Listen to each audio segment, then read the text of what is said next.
We can build anything now, right? We have the knowledge, the technology. Isn't that what they said in the $6 Million Man? We got the technology, we got the skill. We do. We can put together, in this particular case, something that appears to be an all-original 1969 Hemi Charger. Now, of course, in order to build a Graveyard Dreams car, you got to have a car to build into a Graveyard Dreams car. Now, in the case of the 71 CUDA, of course, we built most of that. We did start with a shell, but ended up using nothing but the roof on it and built the rest of it out of the AMD catalog. In this case, the car actually found me. So I had a gentleman give me a call and want a price on building a 71 Barracuda into a CUDA tribute car. So talked to him for quite a while, and it ended up in our conversation, he said one of the things he was gonna have to do to fund the restoration was to sell a 69 Charger project car that he'd been working on. So lo and behold, I made him a deal and took that in on trade towards the 71 Barracuda. And because of that, I ended up with a pretty good rolling car. Not much in the way of parts to go with it, but it was a pretty decent car. It was all one color, and it had a recent cheap paint job, but those always tell me there's a lot to be expected once we get into them. It has some nice Magnum 500s on it, but boy, it was stripped out other than that. There was really no dash assembly to speak of other than the VIN was there and the shell for that and the steering column. So we really had basically a body, which is all we need to get started. Now, because the car was pretty much stripped down and not much in the way of parts, it didn't take us long to get it disassembled and set up and ready to go to the dipper. So now things move along pretty good right up to the point of dipping. That's one of our bottlenecks. And it's nobody's fault, okay? We had the COVID thing, which basically lost 2 to 3 years of good productive work here in the whole country. I'm not the only one. But way behind in dipping. So it has to sit there in the queue for quite a while the other ones that should have been rolling through finally make it up to the top. Once the number came up for it and it was time to get it dipped, I had Doug take it off of the rack, get it down on the ground. Now this car had all original Dodge Charger sheet metal, and while I love my AMD, we use it all the time. We couldn't put these cars together without it. It's about 1 in every 100 has original sheet metal, and I really was excited to see what that would look like when it came back. Nothing like good original sheet metal when it comes to fitting these cars. So now when it came back, it was a really nice surprise. Underneath all that cheap paint and what appeared to be a lot of filler, it was pretty solid. We did have to replace the main floor in it, the trunk floor. We had a dozen small patches, but basic sheet metal like quarter panels, roof, door shells and fenders and hoods, pretty darn nice. So it didn't take us long to get it through the metal shop where everything was back and squared where it's supposed to be and over to the mud room. So the Charger went through the mudroom relatively quickly. It came to us, we did our blocking on it. With this car going black, you really have to make sure you spend the extra time to make sure there's no flaws in it, because black will show everything. So right when we get to that point to start disassembling this car and getting it ready for paint, Mark, in his brilliant wisdom, comes out and says, hey, by the way, we needed subframe connectors on this. So at that point, we have to shut down again, kick it over to Josh so he can install those. This should have been taken care of when the car was being built, not when it's time to paint. You know, I did forget about adding the subframe connectors, okay? It's not a stock piece that these cars got.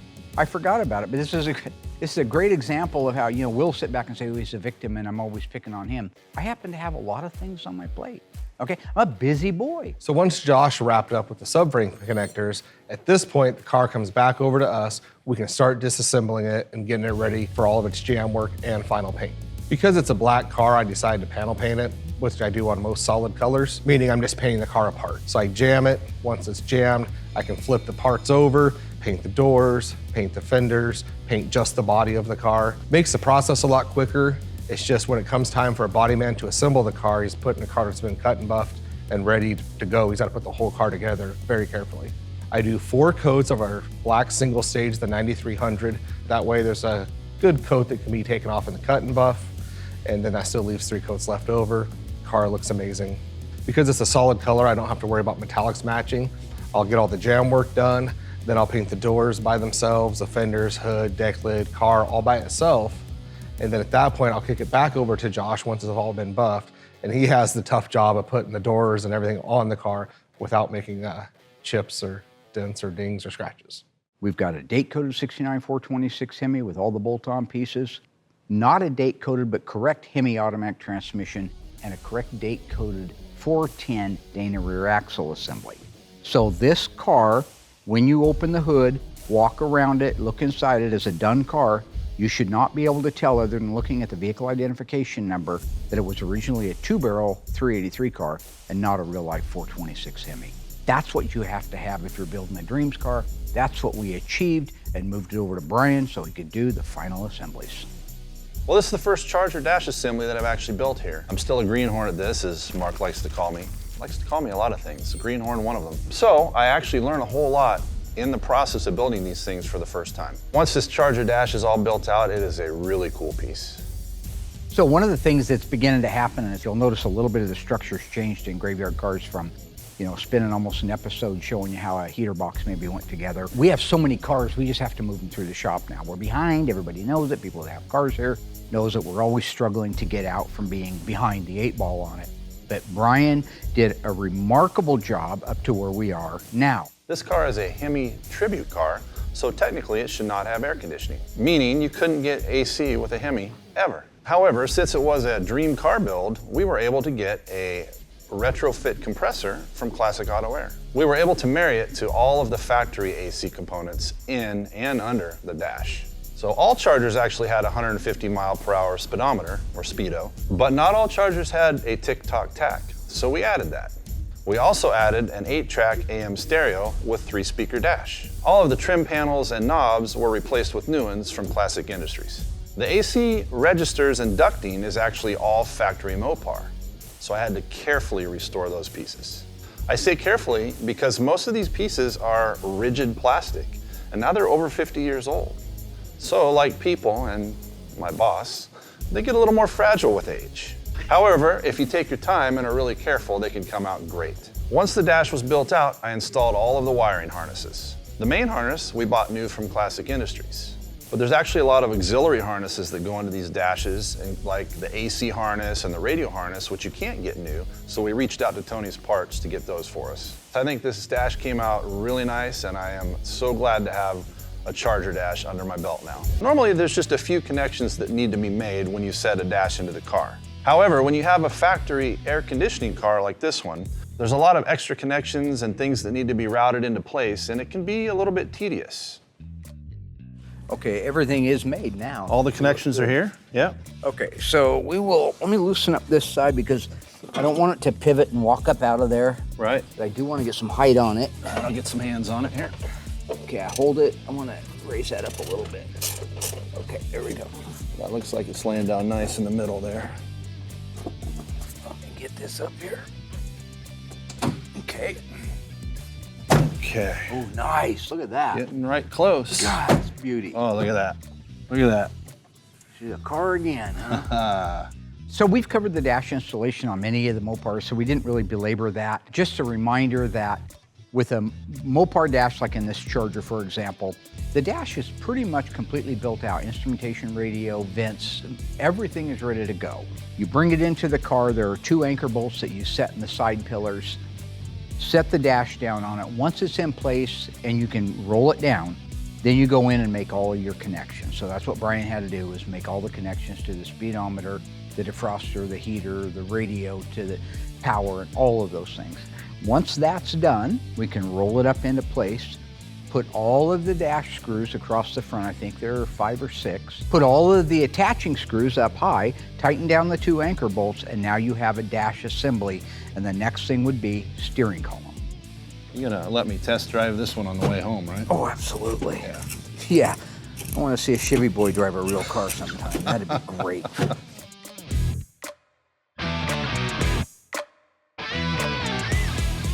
You want to grab her? You get her in there for you? Or you got it? Let's see. Might be able to just handle her. Oh yeah. All right, you ready to do this, buddy? Yeah, absolutely. Let's get this column in this car. So I'll slide her through the firewall, and then I can feed it to you. Okay. You got her? Yep.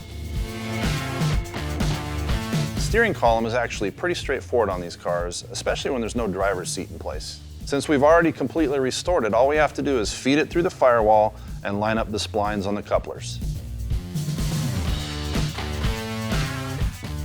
There's a keyway on the steering input shaft that has to be lined up with the keyway in the coupler on the end of the steering column. Yeah, I found it's best to have 2 people on this because it's a really tight fit and you don't want to force anything. Yeah, Josh is an awesome technician and I love working with him.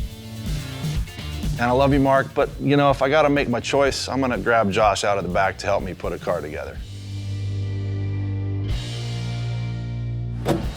Yep. That doer? That was it. Okay.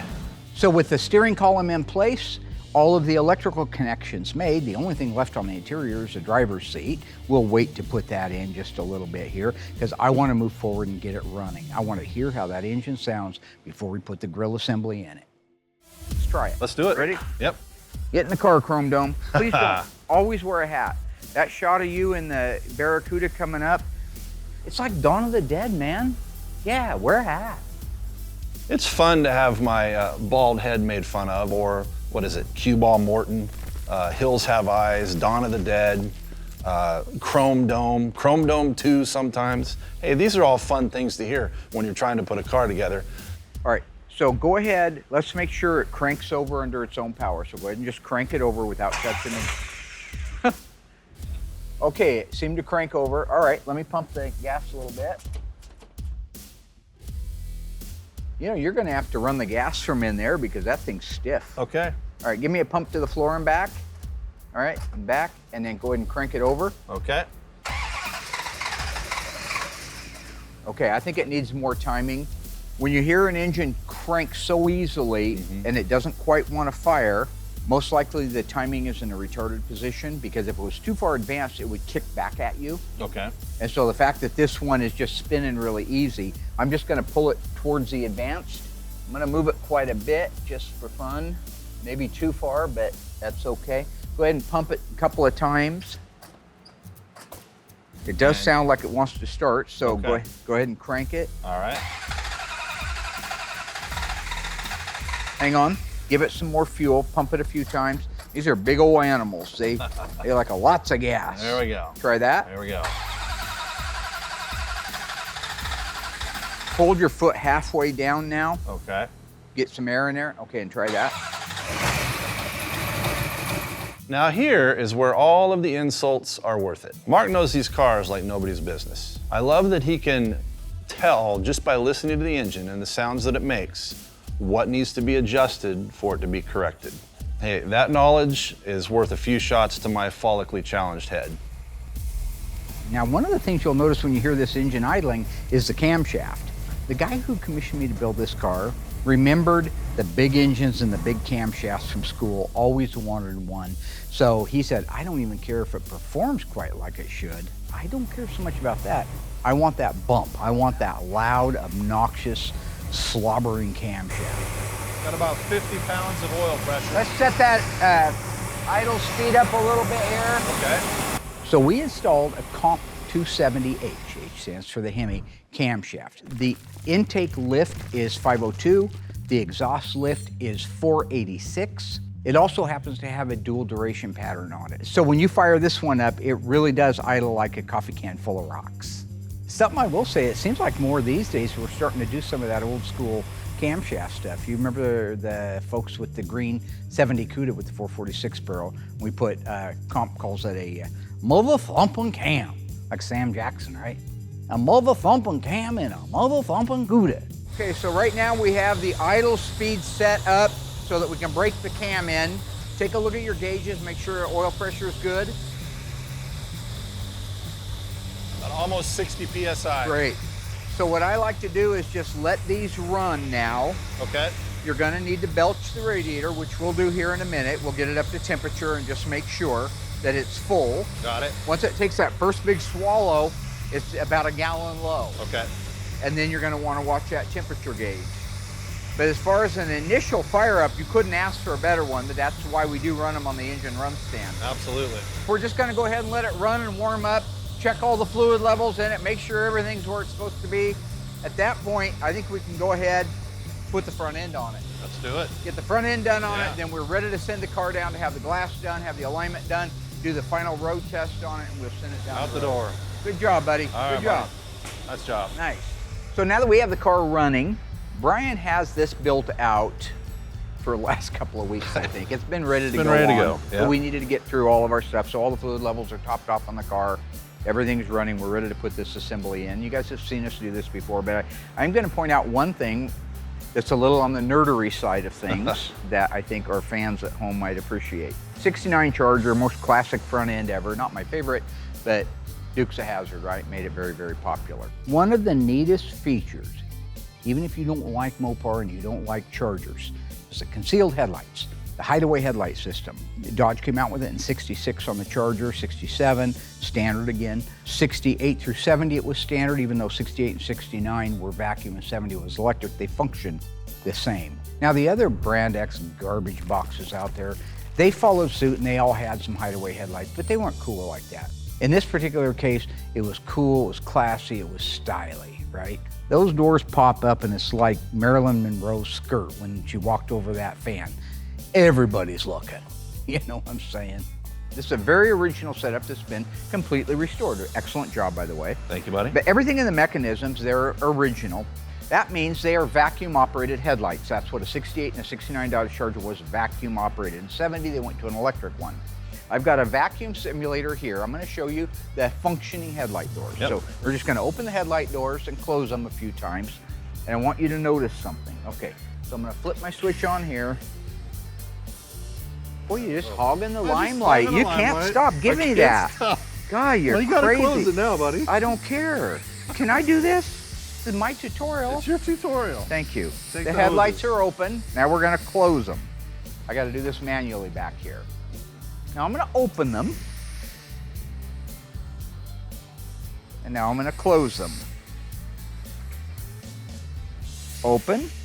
Now what I'm doing by switching back and forth between those two hoses is the same exact thing the headlamp switch does in 68 and 69. 70 again, it was electric, different thing. When you open the headlights, it sends a source of vacuum to one of the pods. When you close them, it sends it to the other one. I'm just doing the same thing, but manually, so I can see if the vacuum pods themselves are working, if the lines are holding vacuum, and how everything works together. Do you notice how this headlight door moves slower than that headlight door?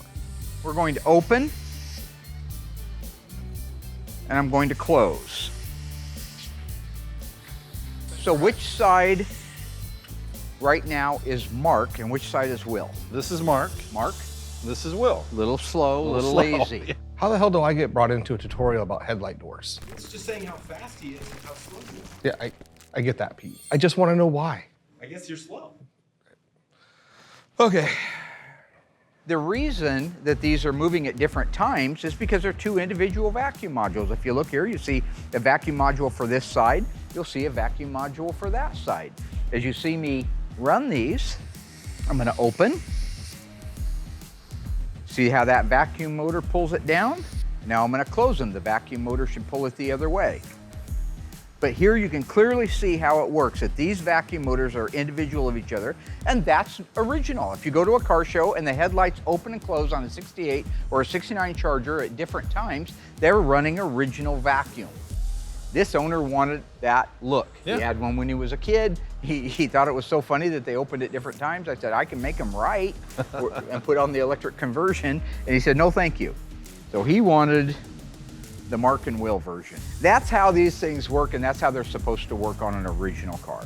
With everything functioning now the way that it should, we can go ahead and put it on. Let's do it. Let's do it. Okay. So we have the two bottom brackets here to line up.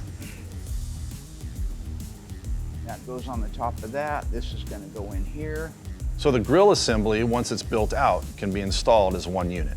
There are a few intersecting areas that you have to line up, like the latch tray and the side mounts. Once everything is where it goes, you can just bolt it together. I do like to leave everything just a little bit loose so I can make the final adjustments once everything is on the car. Got it? I'm pretty close. There we go. All right, let's grab our bolts.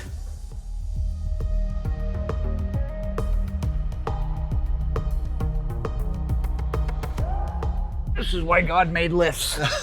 I'm pretty sure. So Absolutely. fat guys don't have to do this. But that's all right, it's good exercise, Who are right? you calling fat? Well, I'm referring to myself more Okay, than that's anything excellent. else. I did lose a couple of pounds lately. I've been working out at the gym. Well, that's Probably good. noticed I'm getting huge. We'll get everything lined up before we tighten them all down. So the bottom one. Yeah, those power tools sometimes will get you in trouble.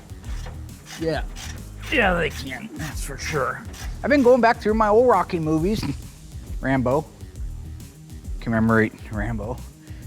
And I just try to stay in shape, right? I just try to keep myself in shape. I'm not showing off. I'm just saying if I need to drop down and do 10 or 20, I can do it. And with any luck, it'll rub off on some of the blubbers that are running around here. I mean, you've seen some of them, right? They walk their great big Twinkies for toes, and their fat's just hiding over them. They're wearing aprons, and you know, to hide it, take care of yourself, man. Life is short. So now that we have the grill assembly in place, we're gonna put the front bumper on. You see most of it's built out. We don't have the guards in place yet because they have to go on last because they weave through the actual valance itself. Yeah. These are our two main mounting holes for the front bumper, 2 on each side.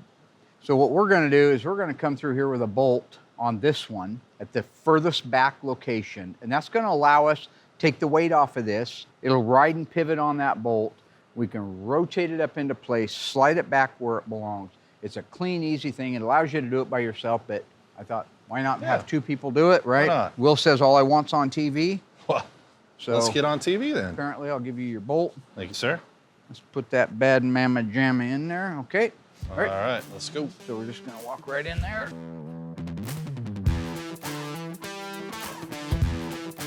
Gotta come forward a little bit Forward.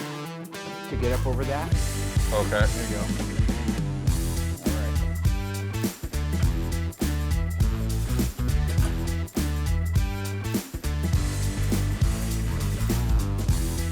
Tell you what, I'm gonna put my other front bumper bolt in. Yeah, I think that's a good idea.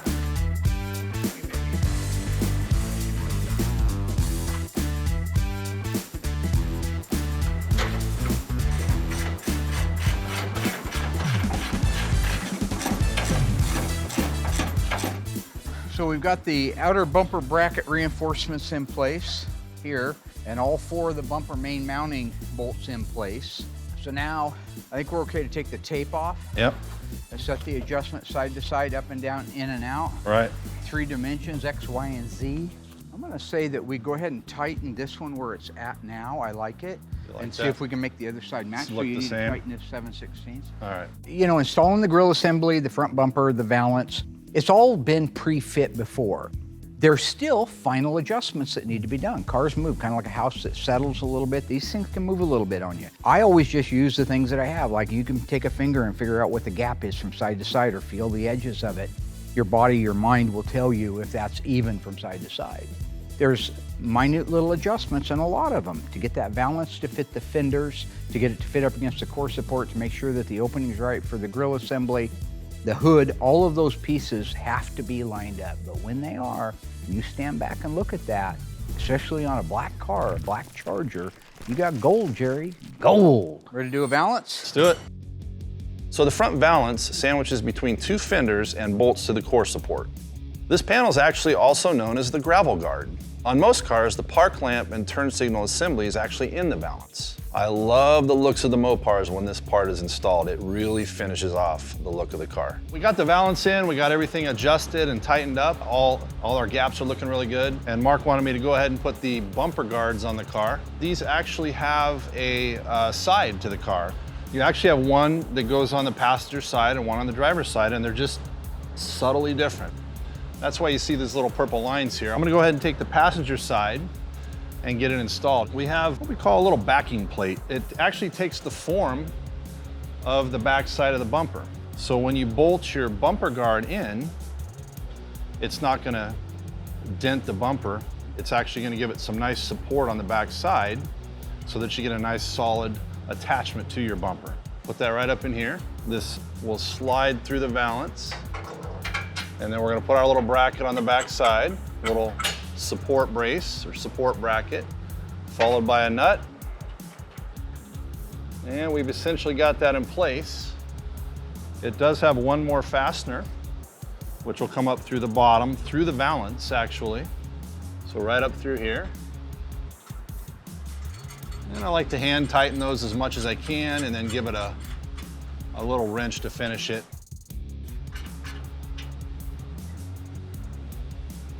And we're good to go. So we'll get the other one in place.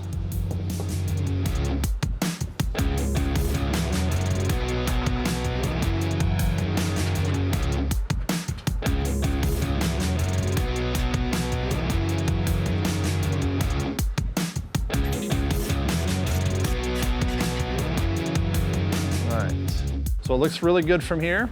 We'll go ahead and drop her down to the ground, do one last check from the ground and make sure it looks good. All right, bumper guards, there you go.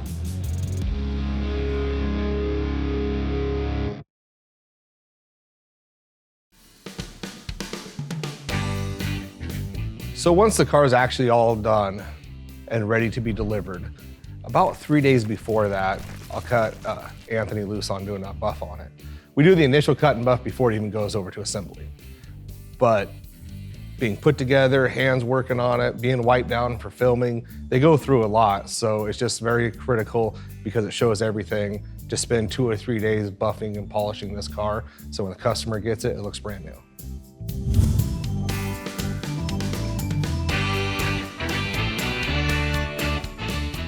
You know, a lot of times when you finish a car, the color doesn't always complement the body lines, the style lines.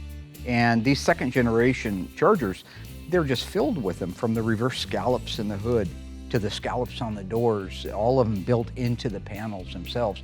The bow-shaped quarters and fenders, the hideaway headlights, the sleek long tail lights, 68 course round. So when you stand back and you look at this car going down the road, or you see it sitting in the shop with all the lights on it, we're getting good shots of it, just appreciate all of those lines that might get drowned out if it was a yellow or a bright red or even a blue in some cases. You get away with nothing on these black cars, nothing. If you have an imperfection, it's gonna show. So to make them look slick like that, like they're going 1,000 miles an hour sitting still, you have to have the right paint, the right painter, which I'll give him credit for it. So there's all kinds of blacks, right? Like all kinds of white colors. You put a dab of yellow in, dab of brown, dab of red, it changes the shade of it. You want the blackest black if you're doing this, even blacker than the factory was. You want it black. So the 9300 PPG single stage polyurethane is what we use. It's the same black that a lot of street rodders and even European car guys that want the purest, richest black will use it. There's not a drop of gray, there's not a drop of yellow in it, not a drop of white. It absolutely is the blackest black, and it's also the slickest finish when you're done. That's why it looks like it just got dipped in a vat of black paint. If you're doing a correct tribute car, it's the attention to detail. If it was an option that the owner wanted, put it on the car. This car got a 6-way seat, so it got 6-way seat instructions. This car has a pedal dress-up kit, rally steering wheel, which is the wood grain best looking wheel, especially when you're talking about a Charger that has a super luxurious interior anyway, from the rally instrument cluster all the way to the back. That is a very rich car. You can tell when you look at it that everything is right and accurate to a 69 Charger, and all of those add up to why really everybody does love these cars. When they talk about what's your favorite car, I will tell you that over half of the people that are Mopar, at least families, maybe not diehard enthusiasts because they're all over the map, but just the average person that you said, what do you love? They love the Chargers. This is a great example why. One of the last things that we do before we send the car out is a lights and system check. So we check the turn signal indicators to make sure the left and the right are working, the brake lights, headlights, high and low beam, dash lighting, dome light circuit, console lighting, emergency flashers, backup lights, functioning gauges, and the tachometer. Make sure the clock and the tach both work.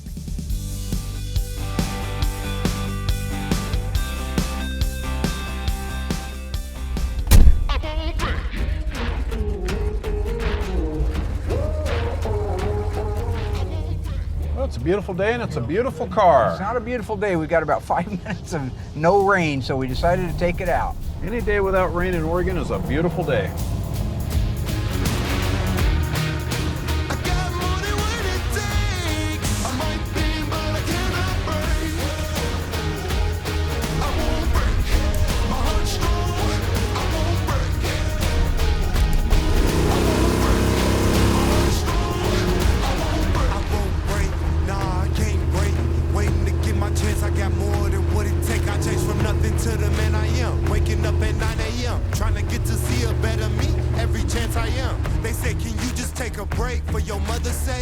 I just wanna see her moving right next to her lake.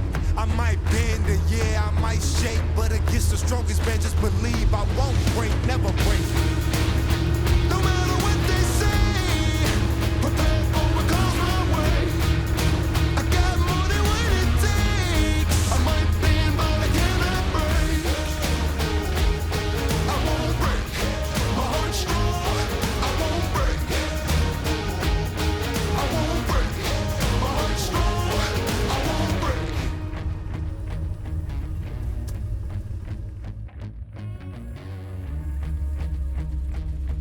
Well, other than a little bit of a ship problem so far, feels good, doesn't it? Feels nice.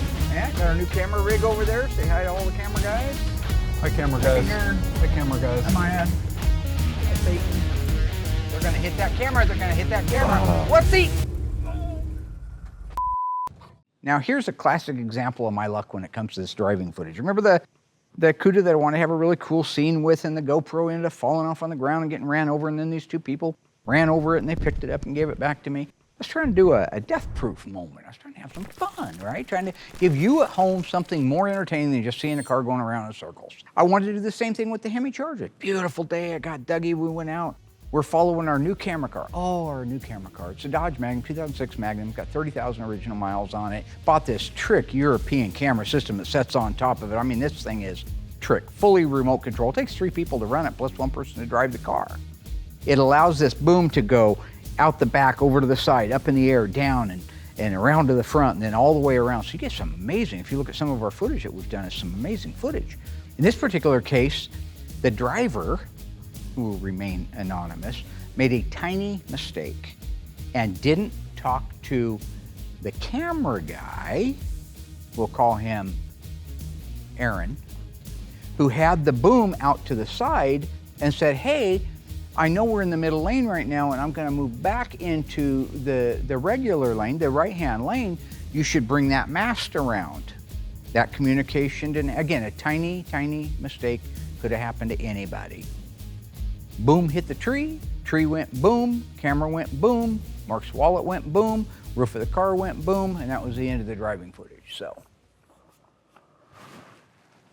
What was it Doris Day used to say? Que sera, sera. Whatever will be, will be. Future is not ours to see. Que sera, sera.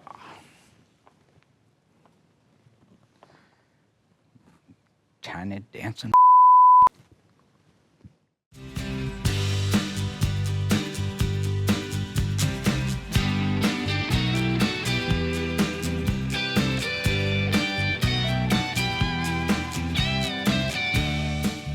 I suppose at the end of the day, you know, they're asking me to put a button on this, and I would just have to say my version of a button on this episode would probably be maybe a callback. I've done the Heroes and Villains, Sinners and Saints, right? I'm gonna go back to one that was really popular, Flizzum Flazzum Flizzoo. You know, I haven't used that one in a long time. I got some people that say, hey, what's up, Ice Tray, Flizzum Flazzum Flizzoo, hashtag Flizzum Flazzum, you know. So I'm gonna say Flizzum Flazzum Flizzoo, Tiny ruined the day.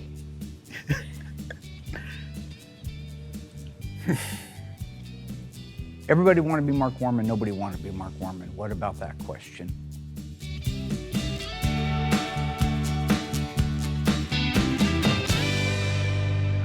Hey everybody, Will Scott, #1 painter here from Graveyard Carz. If you enjoyed this video, make sure you go in, like it, leave a comment, and don't forget to subscribe to our YouTube channel. Now I'm gonna get back to painting.